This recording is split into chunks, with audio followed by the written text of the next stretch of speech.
and just imagine this growth, the exceptional growth period that you go through just from this whole being an investor of the year. So it's a massive opportunity for you to grow. So until next time, stay informed, stay proactive. May your ventures in the world of real estate be fruitful. And today I have the pleasure of serving as your host and moderator for our investment webinar. And we're really thrilled to have you join us for this insightful session. Today's topic is Property Rockstars reveal their investment success secrets. And reason is why they are rockstars is that they are all esteemed prize winners of the annual Investor of the Year Award. And first up, I'd like to introduce you to Kali Masiwani, who heads up the proceedings of the Investor of the Year, also heads up the judging panel.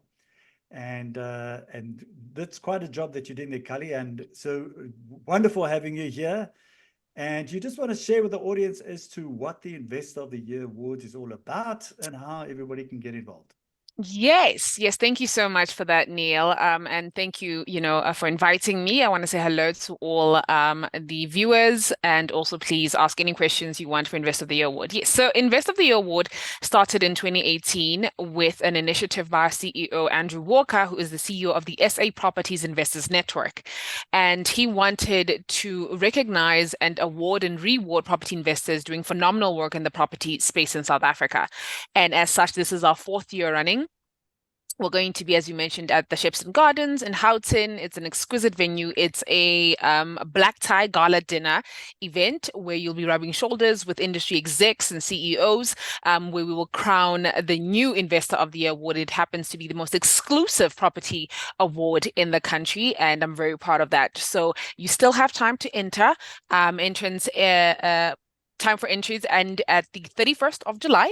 And after that, unfortunately, you will not be able to enter. However, just as a little teaser, one of the main prizes is 20,000 Rand cash and a weekend away at Plesjesburg in Bakubung. So it's one of the many prizes that we have. So yes, please ask any questions that you have regarding Investor of the Year Award. And so we're going to discuss, obviously, our previous winners who've excelled in property, in their property investment journeys, and they will share some insights as to how you can also be a successful and profitable real estate investor. So without further ado, please let me introduce you to our esteemed guest panelists today. Our first guest panelist, and I see he's checked in very quickly, is Darren Francis. I see Darren, welcome. I know there were some issues on logging in. We apologize for that, but you've arrived, and that's the most important, is that you are here. And so for those of you who don't know Darren, he's the winner of the 2023 Investor of the Year Awards. He's a publicist, property investor in the affordable sector, and now also a property author. Welcome to you, Darren, and would you like to introduce yourself to the audience, please? Good morning, everybody. So I'm Darren Francis, and you put it, an author, property investor, an award-winning property investor, and also a publicist as well. So yeah, I'm glad to be here, and welcome to my esteemed guest as well. Awesome. Great having you here, Darren. And then, of course, our second guest is Robin Booth. He's the winner of the Property Investor Awards in 2028. He's a serial entrepreneur, international speaker, real estate investor, and coach. He focuses more on Airbnb investments. He's also an award-winning investor as well. So he's shared the stage with A-listers, experts in property, business, automation, and financial freedom. Welcome to you, Robin. Introduce yourself to the audience. Yeah, good afternoon, everyone. Nice to be back here again and with you. I see someone just turned my camera off, so let me just turn that back on. There we go.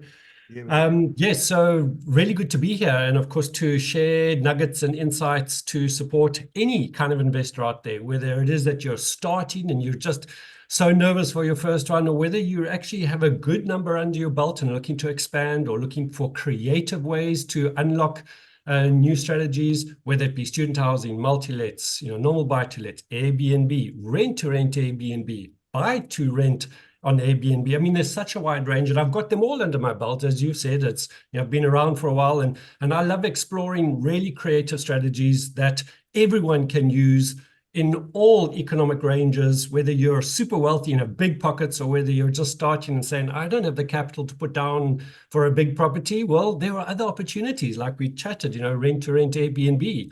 So there is a whole lot of stuff, and I'd be glad to share all those kinds of things. And I think my first insight, because I know we're preluding this to Investor of the Year award, and there's so many people who are like, well, this must just be for the famous and the experienced.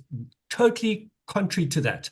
This is for a wide range, and I'm sure you're going to open up the different categories. But the main thing that I took away from when I won many years back was, in real estate and actually in business, people are saying, what's most important is who you know. And that's not the actual key to success. It's who knows you. That is where we really start to leverage and make a difference, because now the agents are going to bring you properties. The investors are going to find you and say, wow, we see you doing such great things. I'd love to be part of it. So we're going to turn that around and say it's not just who you know, it's who knows you. And there is nothing like the platform that we're talking about today, Investor of the Year Award, for startups and experienced people, where that is just so true. So I'm incredibly grateful to be here today and for my experience of being part of this competition process. And I'm absolutely game to share anything and everything to motivate people to join in and participate. Wonderful. Great having you again here, Robin. And then our third guest, last but not least, is Donna Bunzaya. He's the winner of the 2019 Investor of the Year Awards. He's a physiotherapist by profession. He's from Bloemfontein and a student accommodation investor. Welcome to you, Donna. Please introduce yourself to the audience. Hi, Neil. Hi, everyone. Thank you. Yes. As you said, I'm a physiotherapist here from Bloemfontein, but I like to say that I'm actually a professional property investor with a big heart for property, and not just for property, for other people. It's not about myself and what I can do. It's all about adding value and changing other people's lives and making the world a better place.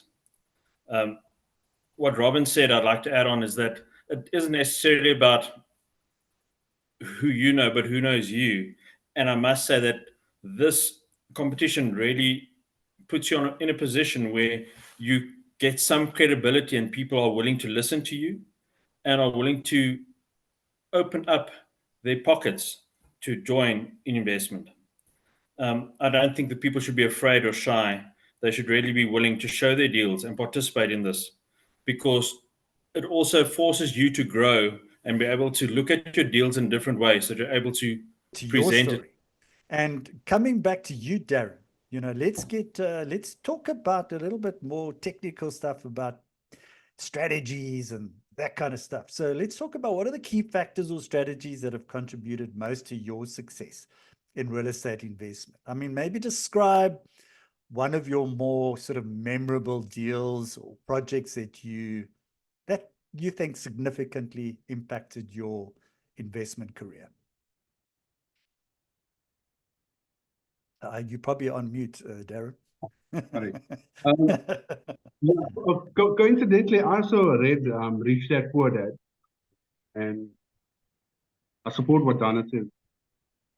You can use it in everyday life, and to some degree, I've used that as well. I think one of the more memorable deals is my first deal, my first love. Buying a dilapidated house. In real estate, they say when the numbers make sense. When the numbers are numbering, you should jump at it. And for me at the time, being a newbie, being very green in the process, I knew at that time, and there was Robert Kiyosaki deals with.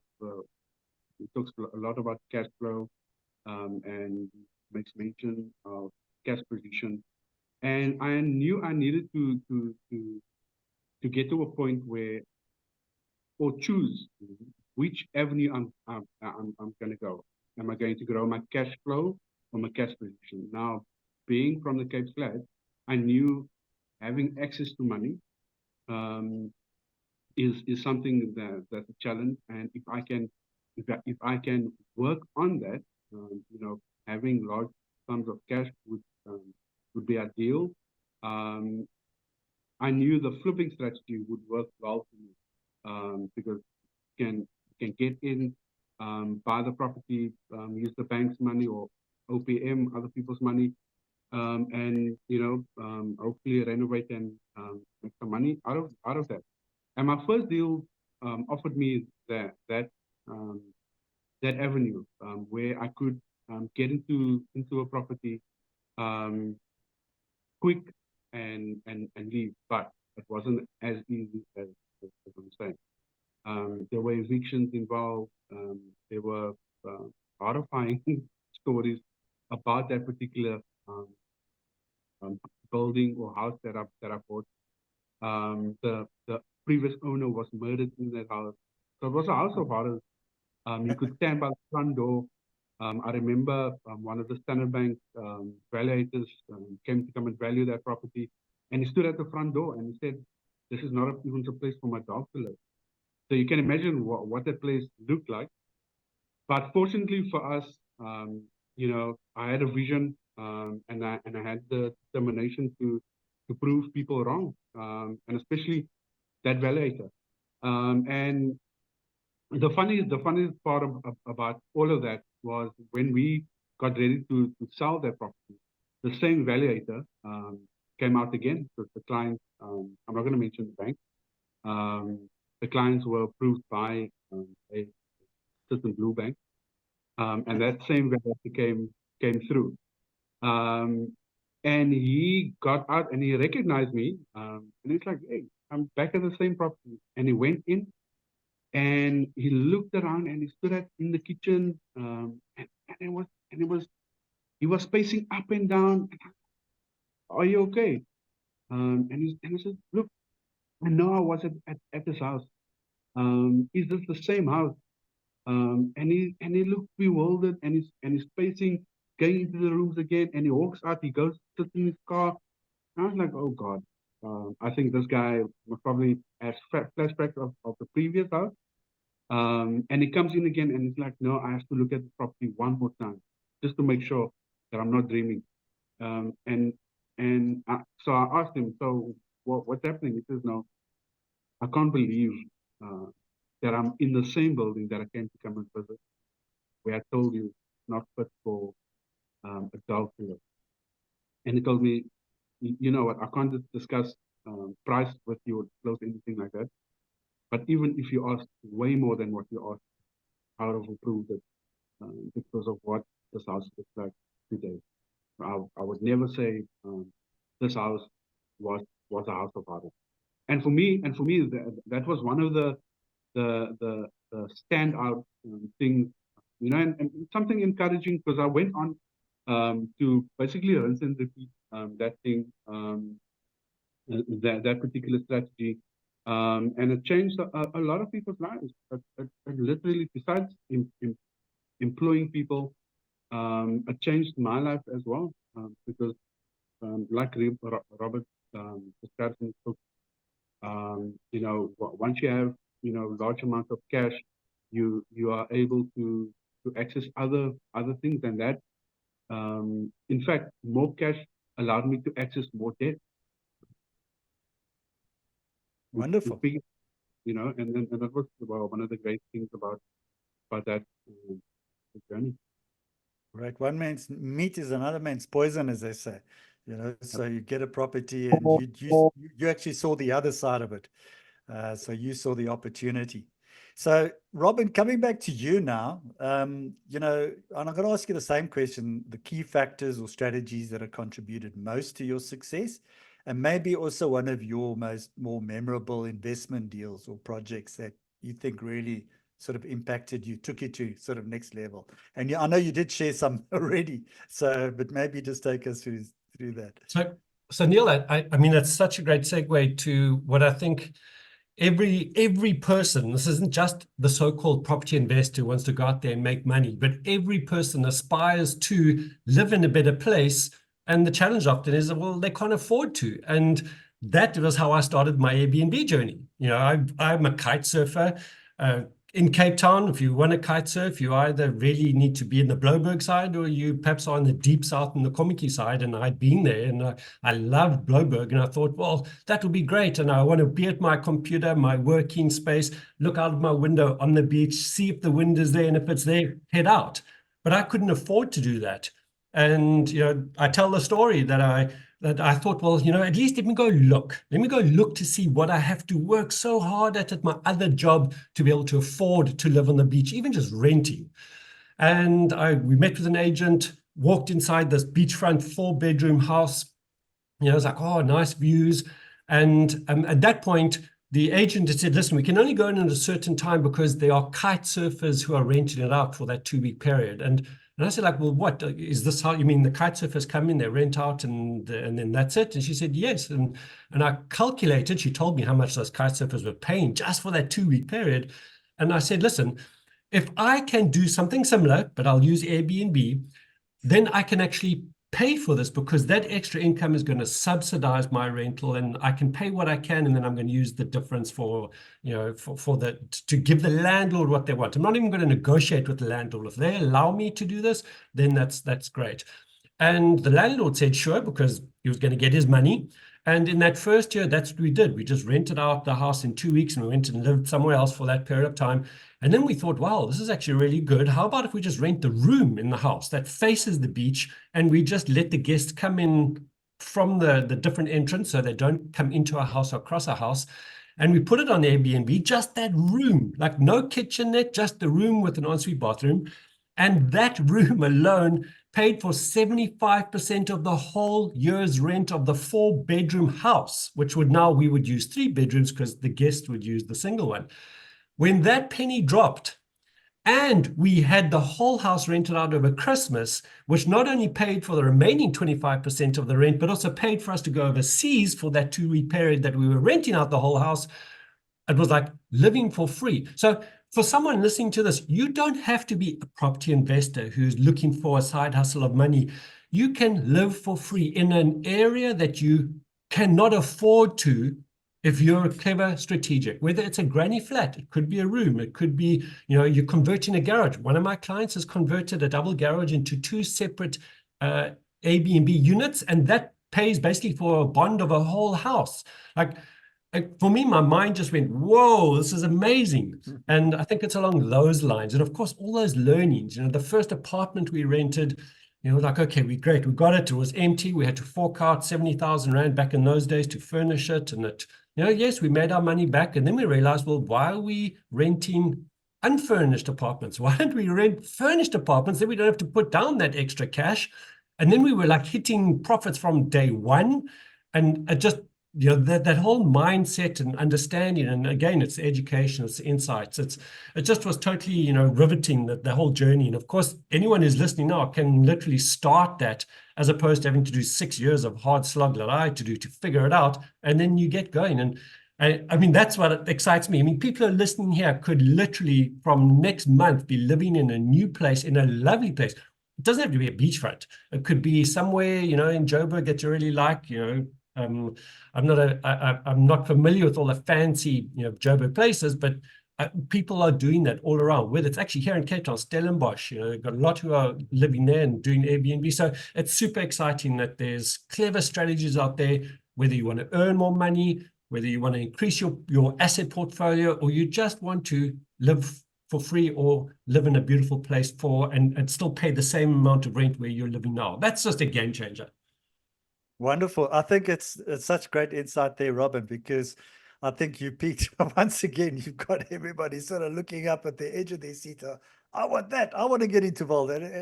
I mean, it's such a sound strategy. And I think what's key, you mentioned there, it took you 6 years of hard slog, so don't forget that. So a lot of people want sort of immediate success. There's the success thing. I want it right now. I want it now.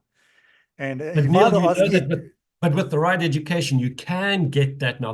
There's no other model where you can get that education in literally 1 weekend, 1 week, by doing like an Airbnb course, an advanced course, and you can because we know we've seen clients, students do exactly that literally from that very short period of time, they're cash flow positive.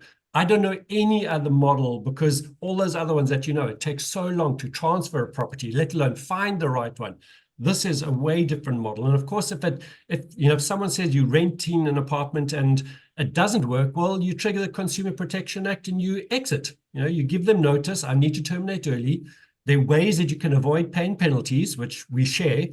And suddenly the risk is so low, it's mitigated. And that's why this is so great for the startup investor, or for someone who says, I'm keen, let's see where it goes. It's going to be live, as I mentioned, Saturday, the 14th September.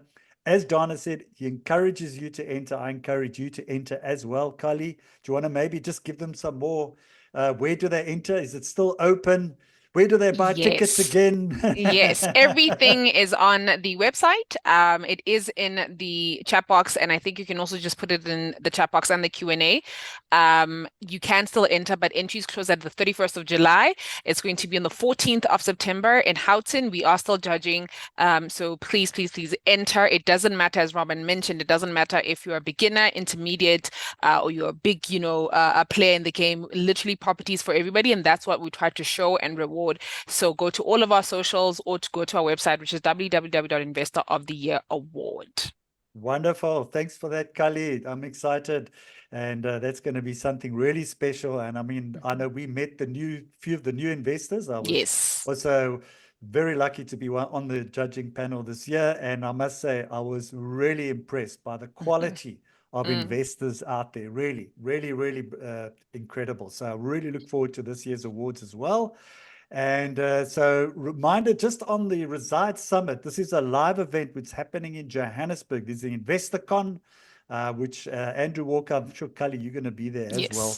Yes. So that's a live event. It's from Tuesday the 16th until Friday the 19th. There's an InvestorCon. It takes on Tuesday the 16th to Wednesday the 17th of July. Sandton Convention Center, ladies, if you're in Johannesburg. I encourage you all to be there. Great for networking. Robin will be there. Kali will be there. I don't know whether Donna will be there. I don't know whether Darren will be there, but I'm sure they will make a plan to get there. InvestorCon, which is Tuesday the 16th, Wednesday the 17th from 6 p.m. You just go to resideconference.co.za. You can get that. Then there's also the conference for 2 days from 8 to 5. The Reside Awards, which is all to do with property development and PropTech awards. And so that's also going to be on Thursday evening, the 19th, and it's going to be hosted by myself and Neil Peterson. I will be that. I'll be your host for that particular evening. And then Friday, I'm also going to be chairing the RE Tech Conference, which takes place from 8 o'clock until 1 o'clock. That's Friday, 19th of July, Sandton Convention. And we got the best of PropTech in South Africa. I encourage you to be there. Don't miss his event. There's a 50% discount. You just click on Reside Conference, REI 2024 to make your booking. You get a 50% discount. You just go either to the rei.co.za website, or you just go to Reside Conference and you just book and drop in REI 2024 and you will get your 50% discount. So we mentioned all the wonderful events. It's been fantastic. You've been a wonderful audience. Always appreciate your active participation, your engagement, and we hope you got the knowledge, but also the inspiration that you also act on all these very special property investment rock stars. Really, there are rock stars, guys, and you can be there too. As Donna said, you could also be one of them. I mean, and just imagine this growth, the exceptional growth period that you go through just from this whole being an investor of the year. So it's a massive opportunity for you to grow. So until next time, stay informed, stay proactive. May your ventures in the world of real estate be fruitful and fulfilling. Take care and goodbye from our panel, from Kali, from Donna, from Darren, and from Robin.